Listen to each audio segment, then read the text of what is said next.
Angibingelele labangcwele egameni lika Jesu Kristu umsindisi.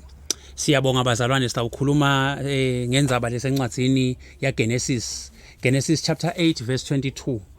Lapho khona iBhayibheli lisitshela ngekuthi lamhlabeni kude simo lesimile lesipermanent. Tonke izinto leti khona lamhlabeni tiyendlula futhi letinye tiyadalwa letinye tiyendlula. Kude simo lesimile lesipermanent. Singakanzi kakhulu singakangena evini ake sibonge inkosi sithandaze babe siyabonga egameni lika Jesu Kristu waseNazaretha.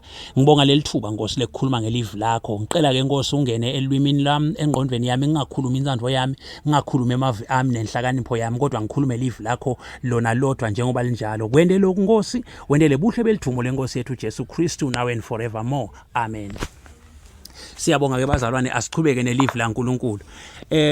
Incwadi ya Genesis chapter 8 verse 22 ithi uNkulunkulu lapha ukhuluma ubala tindvo letingeke tiyekele kwendeke yingci na usekhona umhlaba. Uthi letindvo leti ngeke tinqamuke titawuqhubeka tendeke imihla ngemalanga yingci na usekhona umhlaba ngeke letindvo leti tiyekele kwendeke. Uyabala ke letinye taletindvo uthi kuhlanyela nekuvuna kungeke kunqamuke kuyavakala ngemavi lavakalako. Kunesikhathi sekuthi kufanele uhlanyele futhi kunesikhathi lesithi kumele uvune. Akuthi ungahlanyela kanye kube sekwenele. Utawuhlanyela uvune uphindze uhlanyele uvune uphindze uhlanyele yingci na usaphila kulomhlaba.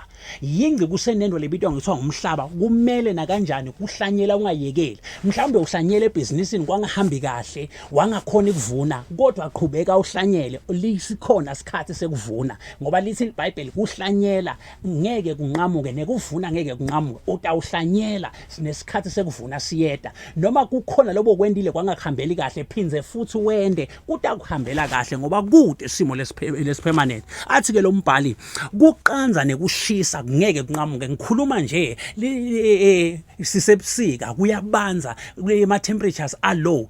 Kuneletinye tindzawo lapho kushisa khona njengoba kuqanza la kithi kunekushisa kuyeda emalanga awafanani evikini. Liviki linemalanga lasikhombisa kulamalanga lasikhombisa likhona lilanga lelitawuqanza likhona ilanga lelitawushisa ngoba kungeke kunqamuke nakuqanza nekushisa futhi kuyeda ngeke kuhlale kupermanent kuqanza ngeke kuhlale permanent kwehla sithathwa ngisho nase Antarctic Circle nakhona kushisa kuba khona noma ngabe kuthiwa indzawo leqanza kangana kodwa kushisa kuyefika nakuwe noma ngabe uyaqanza empilweni noma ukhuluma nebantu noma uthi ubeke ema point awuvakali kodwa lilanga lakho nakwele kushisa kukhona la utawuthi noma ngawushaya sikhwehlele abantu bakuve ungakakhulumi nje nalokunengi bakuve ngoba sesikhathi sakho sekushisa kude simo lesipermanent yingci na usekhona umhlaba. Aqhubeka athi yingci na kusekhona umhlaba imini nebusuku ngeke kunqamuke. Bazalwane ngikhuluma nje lisenthambama selithambeme ilanga litawushona kusho ukuthi imini iyendlula busuku buyeda bakwendlula imini na kanjani busuku buyeda mabendlula busuku na kanjani imini iyeda. Nangabe nawe kusempilweni yakho kunemini diphathe kahle ngoba busuku buyeda kude simo lesipermanent ngaphasi emthundu welanga yingci na usekhona umhlaba.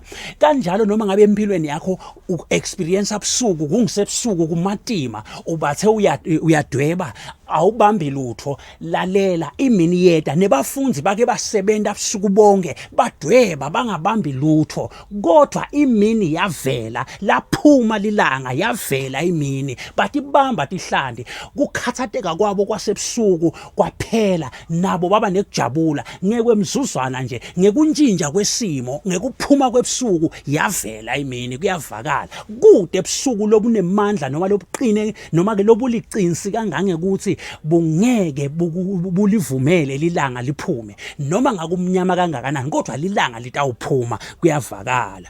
Endlule lo mbhali athi lihlobo nebusika ngeke kunqamuke.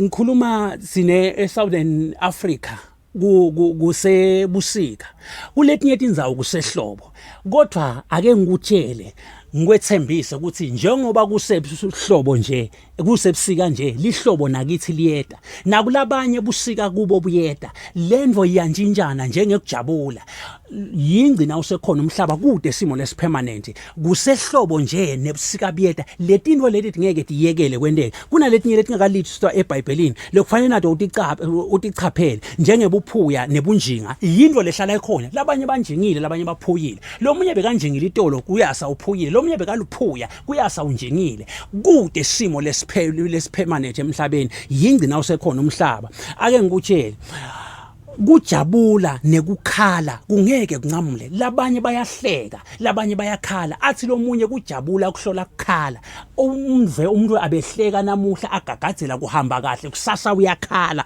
ngoba kude simo lesipermanent ngephasi emthundweni langa Yingci nawusekhona umhlaba lokhu kuyawuhlala kukhona ngoba kujabula kuyashintshana njengekulamba nekwesutha kungeke kunqamuke kuyawuhlala kukhona usuthi manje emva kwema-hour nalathite sewulambile ufuna kudla ungadla futhi kulamba indlala iyaphela kuvela kwesutha yinto lengeke inqamukele ngeke uhlale ulambile permanent ngeke futhi uhlale wesuthi permanent kufanele letinto leti tinjinjane ake ngikunike nje magamana ekukhuthata mzalwane ukuthi emhlabeni kude lesimo lesikhona noma ngabe wendlula isimeni lesinjani empilweni yathi kude simo lesipermanent ngaphasi emthundweni langa ake ngikutshele lo munye utatshela ukuthi uyathi ngangena evangelini ngekholwa ngicabanga ukuthi buphuya butawuphela lo munye athi ngangena evangelini ngicabanga ukuthi bathi angiyekela kungihleba lalela ngikutshele akunjalo akuthi ngoba sewemukele Jesu bese konke sekuyaqonza sekuyalunga lalela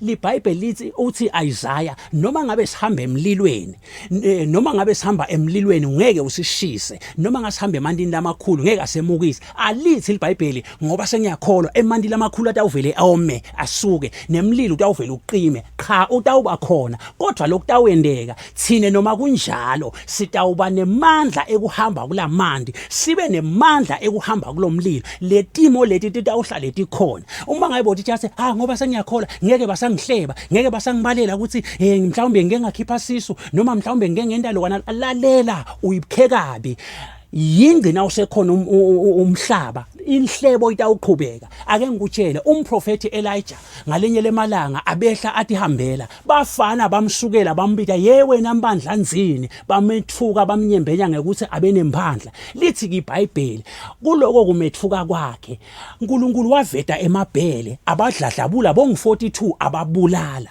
losho ukuthi uNkulunkulu utawuveta isolution akusho ukuthi ngeke ethine sibantwana baNkulunkulu sehlelwa dimo bantu basetakuheletela abantu basetakukhafulela abantu basetakukhuluma kahle abantu basetakuhleba abantu basetakunyembenya abantu basetakubukela phasi ngato tonke indlela ngoba umhlaba usekhona kungeke letinto leti tinqamuke kwendeke kodwa uNkulunkulu uhlala ane solution ngathi nango emagama ke emzalwane lengithi wabambe uqine uhambe ngawo Yingci na usekhona umhlaba lesimo londlula kuso na kanjani sifanele kuba khona sifanele futhi sendeke kodwa lenguqinisa ngako sitawendlula ngoba noma ngabe bomnyama kukhanya kuyeda noma ngabe busuku imini iyeda noma ngabe kuqanza kushisa kuyeda noma ngabe isimo lesinjani Yingci na usekhona umhlaba kuhlanyela nekuvuna kungeke unqamuke qhubeka ukhuthale emzalwane qhubeka uqinise qhubeka ufake amandla ekuhlanyela egameni lenkosi yethu Jesu Kristu umsinzisi kwangasi lenkosi ingawabusisa lamavi